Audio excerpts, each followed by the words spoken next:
संपूर्ण ब्रह्मांड कितना बड़ा है? क्या इस ब्रह्मांड का कोई छोर है? और क्या कभी हम इंसान इस यूनिवर्स के कोने तक पहुंच सकते हैं?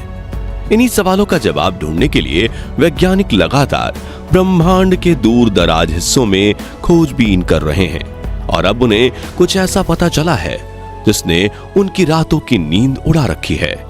इंसान तो दूर की बात है, अब तक कोई ऐसा मानव रहित उपग्रह तक नहीं है जो ब्रह्मांड के छोर तक पहुंचा हो। और दूर से देखने पर इतने बड़े ब्रह्मांड में हमारी पृथ्वी एक धूल के कण की जितनी दिखाई देती है। इसलिए ब्रह्मांड को असीम और अनंत कहा जाता है और ब्रह्मांड का छोर आज भी एक बड़ा रहस्य है। लेकिन मॉडर्न टेक्नोलॉजी की मदद से अंतरिक्ष की डेटा रिकॉर्ड करके वैज्ञानिकों ने ब्रह्मांड के छोर के बारे में कई जानकारियां रिकॉर्ड की हैं जो हिला देने वाली हैं। और आज हम आपको पृथ्वी से लेकर ब्रह्मांड के किनारे की एक रोमांचक यात्रा पर ले जाने वाले हैं। तो अपनी कुर्सी की पेटी बांध लीजिए और तैयार हो जाइए ब्रह्मांड के कुछ अनसुने रहस्यों को जानने के लिए। दोस्तों, हमारे ब्रह्मांड में न जाने कितने गैलेक्सीज हैं और उन्हीं में से एक है मिल्की वे यानी आकाश गंगा। और इसी आकाश गंगा में बसे सौर मंडल में स्थित है हमारी पृथ्वी, जहां हम रहते हैं। और रात के समय पर आसमान में देखने पर हमें कई टिमटिमाते तारे दिखाई देते हैं जो कि हमारी आकाश गंगा में ही मौजूद हैं। चलिए अब पृथ्वी छोड़कर चलते हैं अंतरिक्ष में। और थोड़ी ही दूर से हमारी पृथ्वी कुछ इस तरह से दिखाई देती है, जिसमें हमें धरती पर नीले और हरे रंग की एक परत दिखाई देती है। यहां से हम सभी महाद्वीपों को आसानी से देख सकते हैं। चलिए आगे बढ़ते हुए चलते हैं इंटरनेशनल स्पेस स्टेशन पर, जिसे हम स्पेस के होटल भी कह सकते हैं। पृथ्वी की सतह से करीब 400 किलोमीटर की ऊंचाई में स्थित ये स्पेस स्टेशन अंतरिक्ष में इंसानों द्वारा बनाई गई सबसे बड़ी चीजों में से एक है। यहाँ पर स्पेस क्राफ्ट्स के लिए फ्यूल, इलेक्ट्रिसिटी और ऑक्सीजन जैसी जरूरी चीजों का अतिरिक्त भंडार किया हुआ है। वहीं यहाँ एस्ट्रोनॉट्स के रहने, खाने और सोने तक का बंदोबस्त किया हुआ है।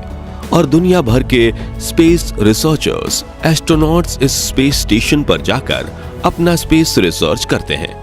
आपको ये जानकर आश्चर्य होगा कि इंटरनेशनल स्पेस स्टेशन 28,165 किलोमीटर प्रति घंटे की रफ्तार से पृथ्वी की ऑर्बिट में परिक्रमा करता है, जिससे इसे पृथ्वी का एक चक्कर लगाने में 90 से 93 मिनट लगते हैं। और ये एक दिन में करीब 16 बार पृथ्वी के चक्कर काट लेता है। साथियों, दोपहर के समय ISS से पृथ्वी पर मौजूद समंदर और महाद्वीपों की आकृतियों को काफी आसानी से देखा जा सकता है। वहीं रात के समय में पृथ्वी के शहरों में जलती लाइट्स जगमगाते सितारों की तरह दिखाई देती है और ये नजारा काफी खूबसूरत होता है। इस स्पेस स्टेशन से थोड़ी और ऊंचाई पर जाने पर हमें अनेक सैटेलाइट्स का जाल दिखाई देता है। यहाँ इंसानों के द्वारा बनाए गए हजारों सैटेलाइट्स अर्थ की ऑर्बिट में परिक्रमा कर रहे हैं। इन्हीं सैटेलाइट्स की बदौलत हम मोबाइल, टीवी, रेडियो और इंटरनेट आदि का इस्तेमाल कर पाते हैं। अपने सफर में आगे बढ़ते हुए अब हम पहुंच चुके हैं चांद पर, जो कि पृथ्वी से 3,84,400 किलोमीटर की दूरी पर स्थित है। ना जाने कितने अरबों सालों से चंद्रमा धूमकेतु और क्षुद्र ग्रहों की मार झेल रहा है, इसलिए इसकी सतह में कई बड़े बड़े गड्ढे भी पड़ गए हैं। चंद्रमा पर सूर्योदय कुछ इस तरह दिखाई देता है, लेकिन सूरज की ज्यादा रोशनी ना पहुंचने की वजह से चंद्रमा पर ज्यादातर अंधेरे का माहौल ही बना रहता है। वहीं पृथ्वी की बात करें तो जिस तरह पृथ्वी के आकाश में चंद्रमा का उदय होता है, ठीक उसी तरह से चंद्रमा के आकाश में भी पृथ्वी का उदय होता है। फर्क बस इतना है कि यहाँ से चंद्रमा का कद छोटा दिखाई देता है और वहां से पृथ्वी का कद बड़ा दिखाई देता है, क्योंकि चंद्रमा पृथ्वी से काफी छोटा है। चलिए अब हम सौर मंडल के जन्मदाता सूर्य की तरफ चलते हैं, जिसके बिना जीवन की कल्पना कर पाना असंभव है। पृथ्वी से सूरज की दूरी करीब 152 मिलियन किलोमीटर है। जब हम पृथ्वी से सूर्य को देखते हैं तो वो हमें एक छोटे चमकते हुए गोले की तरह दिखाई देता है, लेकिन असल में सूर्य इतना बड़ा है कि वो अपने अंदर एक दो नहीं बल्कि 13 लाख पृथ्वी को समा सकता है। वहीं सूर्य की ग्रेविटी इतनी ज्यादा है कि ये पूरे सोलर सिस्टम को कंट्रोल कर रही है। इसकी ग्रेविटी की वजह से मरकरी, वीनस, अर्थ, मार्स, जुपिटर, सैटर्न, यूरेनस और नेपच्यून जैसे 8 ग्रह, क्षुद्र ग्रह प्लूटो और अनेक चंद्रमा व धूमकेतु सूर्य की परिक्रमा करते हैं। इन्हीं ग्रहों, उपग्रहों और धूमकेतु से सूर्य के आसपास सोलर सिस्टम का निर्माण होता है और सोलर सिस्टम से थोड़ी और दूर जाने पर हमें हमारा सौर मंडल कुछ इस तरह से दिखाई देता है। दोस्तों, अब अपने सफर को आगे बढ़ाते हुए सौर मंडल के छोर पर चलते हैं। यहाँ धूमकेतु का एक विशाल समूह दिखाई देता है जिसे कुइपर बेल्ट कहा जाता है। कुइपर बेल्ट में करीब 1 ट्रिलियन से भी ज्यादा धूमकेतु मौजूद हैं, जो सौर मंडल को चारों तरफ से घेरे हुए हैं। ऐसा माना जाता है कि सूर्य का गुरुत्वाकर्षण बल यहीं पर आकर खत्म हो जाता है। अपनी यात्रा में आगे बढ़ते हुए हमारे सोलर सिस्टम के बाहर एक नए सोलर सिस्टम में चलते हैं जिसका नाम है अल्फा सेंचुरी, जहां एक नहीं बल्कि 3 सितारे एक दूसरे के चारों तरफ घूमते हैं। अब हम अपनी पृथ्वी से कुल 20 प्रकाश वर्ष दूर ग्लिस 581 प्लैनेटरी सिस्टम से रूबरू होते हैं, जिसका ग्लिस 581c नाम से जाने जाने वाला ग्रह देखने में बिल्कुल पृथ्वी की तरह है।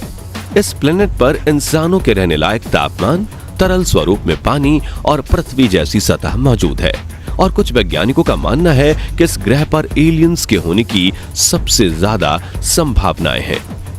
अब और आगे बढ़ते हुए चलते हैं पृथ्वी से करीब 19,000 प्रकाश वर्ष दूर, जहां स्टीफनसन 218 नाम का तारा मौजूद है। यह हमारी आकाशगंगा का सबसे बड़ा तारा है, जो कि सूर्य से 2000 गुना बड़ा है और इसमें हमारे सूरज जैसे 2 अरब तारे समा सकते हैं। दोस्तों, तारों के ब्रह्मांड में कई रूप मौजूद हैं, जिनमें से एक है ये व्हाइट डॉर्फ। हमारे सूरज जैसे सितारे मरने के बाद ऐसा ही रूप ले लेते हैं। इस तारे का गुरुत्वाकर्षण बल सूरज से करीब 10,000 गुना ज्यादा होता है और आपको जानकर हैरानी होगी कि इस पर मौजूद 1 चम्मच पदार्थ का वजन करीब 15 टन के बराबर होता है। ये ज्यादा चमकीले नहीं होते क्योंकि इनके केंद्र में न्यूक्लियर फ्यूजन नहीं होता। वहीं हमारी आकाशगंगा में न्यूट्रॉन स्टार भी मौजूद है, जो आकार में हमारे सूरज से काफी छोटा है, लेकिन इसका गुरुत्वाकर्षण बल सूर्य से करोड़ों गुना ज्यादा है। इस तारे पर मौजूद 1 चम्मच पदार्थ का वजन 2 अरब टन के बराबर है। वैज्ञानिकों के अनुसार इस न्यूट्रॉन स्टार पर भी जीवन संभव है, लेकिन अगर यहाँ पर कोई जीव बसते भी होंगे तो ऐसे जीवों की आयु सिर्फ कुछ मिलीसेकंड्स की होगी। अब अपने सफर में थोड़ा और आगे बढ़ते हैं। हम देखते हैं हमारे गैलेक्सी मिल्की वे को, जिसमें 1 अरब न्यूट्रॉन स्टार मौजूद है और 10 अरब व्हाइट डॉर्फ भी मौजूद हैं। वहीं हमारी गैलेक्सी में करीब 100 अरब प्लैनेट्स मौजूद हैं, अनगिनत धूमकेतु मौजूद हैं और न जाने ऐसे कितने ऑब्जेक्ट मौजूद हैं जिन्हें अभी तक हम जान ही नहीं पाए हैं। और इन्हीं सभी ऑब्जेक्ट्स को जिसने अपने आसपास थाम रखा है वो है हमारी आकाशगंगा का सेंटर, जहां मौजूद है सबसे बड़ा ब्लैक होल, जिसका नाम है सजिटेरियस ए। मिल्की वे आकाशगंगा को लेकर एक रोमांचक तथ्य ये है कि ये इतनी ज्यादा बड़ी है कि अगर लाइट भी इसके एक कोने से दूसरे कोने तक जाए तो उसे भी इस सफर को पूरा करने में 1 लाख साल लग जाएंगे। साथियों, अब हम अपने मिल्की वे गैलेक्सी से बाहर निकलकर इंटरगैलेक्टिक स्पेस में आ चुके हैं, जिसमें हमें मिल्की वे गैलेक्सी से भी बड़ी गैलेक्सीज दिखाई दे रही हैं, जिनमें से हर 30 गैलेक्सीज के समूह को लोकल ग्रुप के नाम से जाना जाता है। अब हम देख रहे हैं विगो सुपर क्लस्टर, जिसमें सैकड़ों लोकल ग्रुप शामिल हैं। ये सुपर क्लस्टर 110 मिलियन प्रकाश वर्ष में फैला हुआ है।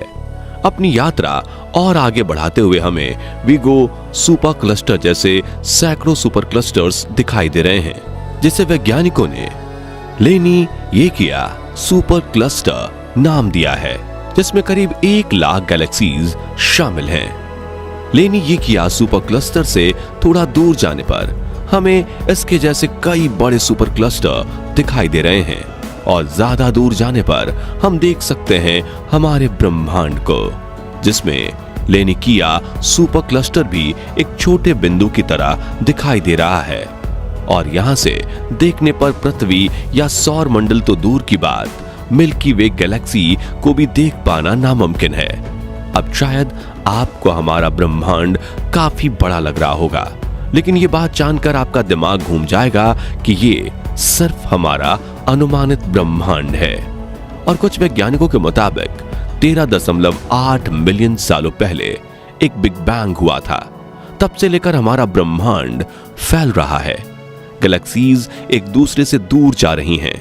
ऐसा इसलिए क्योंकि ब्रह्मांड का ना ही कोई सेंटर है और ना ही कोई छोर, यानी इंसानों का ब्रह्मांड के छोर तक पहुंचना लगभग नामुमकिन है। इतना ही नहीं, कुछ वैज्ञानिकों का तो ये भी कहना है कि अंतरिक्ष में हमारे ब्रह्मांड जितने और भी कई ब्रह्मांड मौजूद हो सकते हैं। यानी कि हम ये कह सकते हैं कि अंतरिक्ष की कोई सीमा नहीं है और हम इंसान हजारों सालों तक भी स्पेस एक्सप्लोरेशन करेंगे, फिर भी शायद ब्रह्मांड के 1% हिस्से को ही जान पाएंगे। मतलब अगर आप स्पेस साइंटिस्ट बन जाते हैं तो पूरी जिंदगी आपका काम खत्म नहीं होगा। तो दोस्तों, अगले 100 सालों में क्या हम इंसान हमारी आकाशगंगा मिल्की वे को पार करके किसी दूसरी आकाशगंगा में इंसानों के रहने लायक ग्रह ढूंढने में कामयाब हो सकते हैं, या ये सोच सिर्फ सपना बनकर ही रह जाएगी? इस बारे में अपनी राय हमें कमेंट में जरूर बताएं और वीडियो पसंद आया हो तो इसे लाइक और शेयर करने के साथ ही ऐसे इंफॉर्मेटिव वीडियोस देखते रहने के लिए हमारे चैनल को सब्सक्राइब और फेसबुक पेज को फॉलो जरूर कर दीजिए।